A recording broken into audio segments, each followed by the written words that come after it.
labour market is a market where labour resources are sold in exchange for work. Unlike other markets, it's not the firms that are doing the supplying, but the consumer.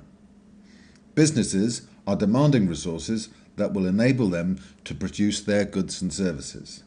This is what we call a derived demand. And by this we mean that the firm is employing labour resources as a consequence of the demand for its goods and services. The labour resources that firms demand are not a standard commodity. One size does not fit all. A firm will require specific skills to produce its goods and services. Skills are a key driver of labour productivity and have a strong link with national economic performance. For an advanced economy like the UK, the availability of relevant skills allows industry to develop in line with its strategic direction. Throughout the recession, we have seen, not surprisingly, that those with higher skills and qualifications are more likely to stay employed and have substantially higher earning prospects. This reinforces the critical role that skills play in an individual's probability of employment. We have also seen that highly qualified people have supplanted candidates in lower skilled occupations in order to secure a position on the employment ladder. Increasing skill levels by providing more investment in education and training improves a country's economic potential. Not only is this beneficial to the individual, but significant benefits accrue for the wider economy through increased productivity. However, the skills available in the labour market need to be the right skills. If the supply of skills is not well matched to employer needs, there will be inefficiencies and lost opportunities for growth.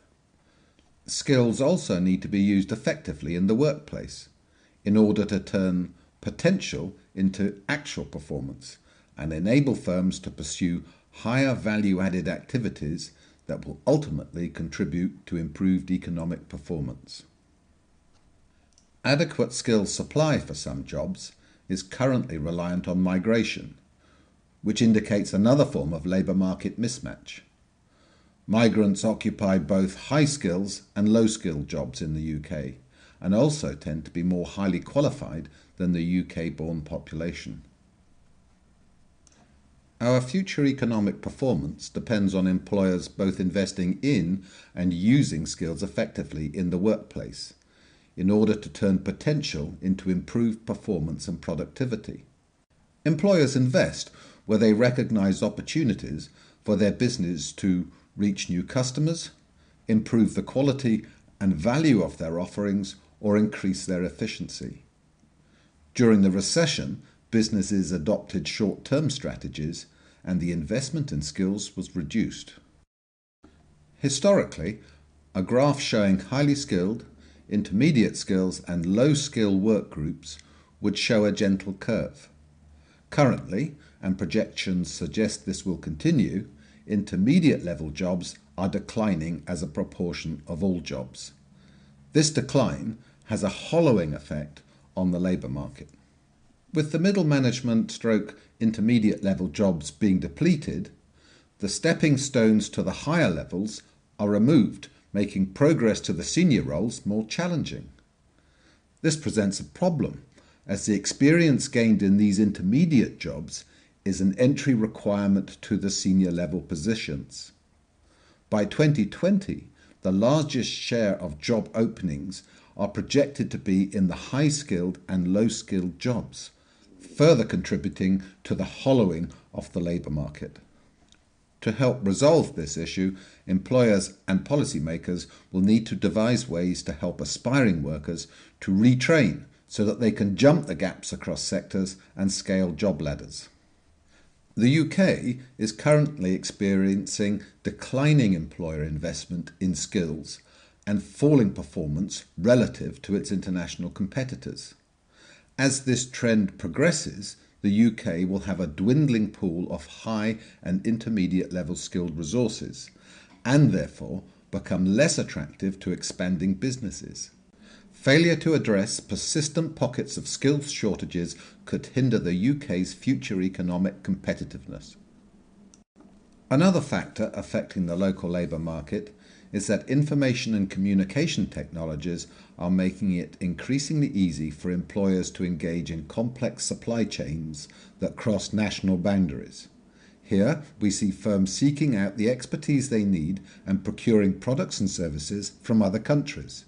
This is evidenced by the success of the recently floated Alibaba.com, whose business is connecting Chinese manufacturers with foreign firms. An efficient economy with high employment requires a flexible and responsive skills development mechanism designed to meet current and future economic requirements. People will need to engage much more in seeking out and interpreting labour market information, so that they can then make informed decisions about their education and employment. Further and higher education institutions will need to adapt their curricula to meet the changing employer demands for skills. Policymakers and education providers have an important role to play in providing guidance on the skills needed to meet the resource demands of business, and also articulating the rewards that can be expected from investing in further and higher education. The largest unemployment group is the under 25s. To improve this group's chances of employment, we need to increase young people's exposure to the world of work. In Austria, they start vocational training at the age of 14, and Austria has one of the lowest unemployment rates in Europe. Involving students in work experience placements, part-time jobs and sandwich courses will provide entry-level resources with the necessary previous employment experience that secures them full-time employment. Individuals will also need to take more responsibility for investing in and developing their own skill sets.